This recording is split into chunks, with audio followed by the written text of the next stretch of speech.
Kali ini kita akan membahas tentang manfaat dan hambatan perdagangan internasional. Yang pertama, kita akan membahas manfaat perdagangan internasional.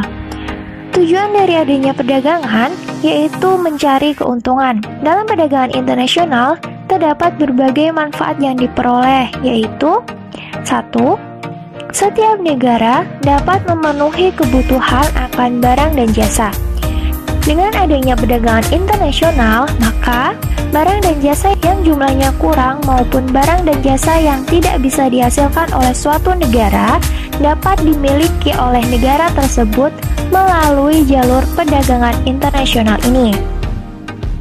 Yang kedua, yaitu setiap negara dapat menciptakan spesialisasi produk yang memiliki ciri khas dan tidak dapat dihasilkan oleh negara lain. Meskipun suatu negara mampu menghasilkan barang yang sama dengan produksi negara lain, lebih baik jika negara itu mengimpor barang-barang ini dari luar negeri jika harganya lebih murah. Contohnya, Jepang mampu memproduksi kendaraan bermotor jauh lebih efisien daripada produksi di Indonesia. Oleh karena itu, lebih baik bagi Indonesia untuk mengimpor kendaraan bermotor ini dari negara Jepang daripada memproduksi sendiri, karena harganya lebih murah. Hal ini adalah keunggulan spesialisasi perdagangan, yaitu efisiensi faktor produksi dan dapat menikmati lebih banyak barang daripada yang bisa diproduksi dalam negeri. 3. Penduduk dari negara yang melakukan perdagangan akan mendapatkan barang dengan mudah dan harga yang murah. Yang keempat, yaitu mendorong adanya kegiatan produksi.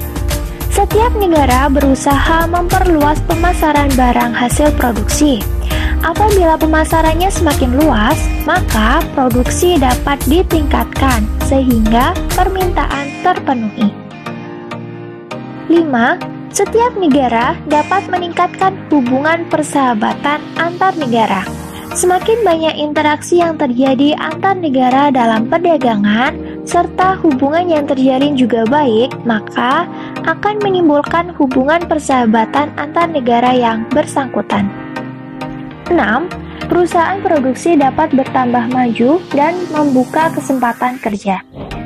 Semakin majunya suatu negara dalam perdagangan internasional, maka produksi barang yang dibutuhkan semakin banyak. Banyaknya barang yang dibutuhkan mengakibatkan munculnya perusahaan-perusahaan baru dari negara tersebut. Banyaknya perusahaan di suatu negara akan membuka banyak kesempatan kerja bagi masyarakatnya. Yang ketujuh, yaitu pendapatan negara meningkat melalui perolehan devisa hasil ekspor. Apa sih devisa itu?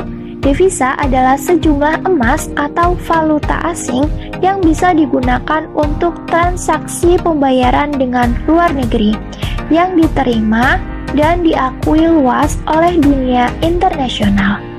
Devisa digunakan untuk mengukur kekayaan suatu negara, menimbun kekayaan negara, dan sebagai cadangan moneter negara. Salah satu sumber devisa adalah kegiatan ekspor, sehingga semakin banyak barang yang diekspor oleh suatu negara, maka jumlah devisa negara tersebut semakin tinggi. 8. Mendorong kemajuan ilmu pengetahuan dan teknologi dalam meningkatkan kualitas dan kuantitas barang. Ketika sebuah negara ingin eksis pada perdagangan internasional, maka harus selalu memperbaiki ilmu pengetahuan dan teknologi yang dimiliki, agar hasil produksi yang diekspor mampu bersaing dengan produk dari negara lainnya. Yang terakhir, yaitu mendorong pertumbuhan ekonomi dan menyerap banyak tenaga kerja sehingga dapat mengurangi adanya pengangguran di negara tersebut. Pembahasan selanjutnya yaitu kita membahas tentang hambatan perdagangan internasional. Hambatan-hambatan perdagangan internasional yaitu menyangkut 1. Adanya perbedaan mata uang antar negara. Mata uang yang berlaku di setiap negara berbeda-beda. Negara yang melakukan kegiatan impor biasanya meminta kepada negara pengimpor untuk membayar dengan menggunakan mata uang negara.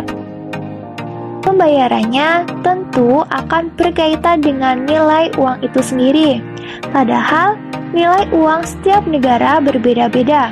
Apabila nilai mata uang negara lebih tinggi daripada nilai mata uang negara pengimpor, maka dapat menambah pengeluaran bagi negara pengimpor. 2, yaitu adanya bea masuk yang tinggi. Adanya bea masuk berfungsi untuk melindungi produk dalam negeri agar tidak tertekan arus barang impor yang harga jualnya lebih murah. Tingginya bea masuk yang dibuat oleh negara akan mempengaruhi harga barang yang masuk di suatu negara, sehingga semakin tinggi bea masuk, importir akan mengalami kesulitan untuk melakukan perdagangan internasional di negara tersebut. 3, adanya proteksi. Proteksi di sini memiliki arti berupa kebijakan untuk melindungi produk dalam negeri.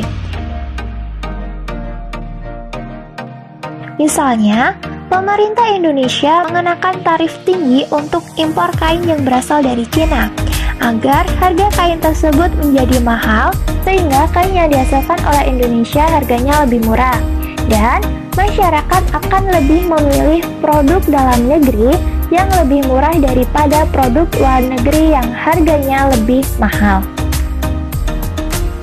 4, adanya kuota. Kuota di sini memiliki pengertian kebijakan untuk membatasi jumlah ekspor dan impor barang dari suatu negara. Misalnya, Amerika membatasi kuota tekstil dari Indonesia karena Amerika juga memproduksi tekstil. Yang kelima, adanya politik dumping.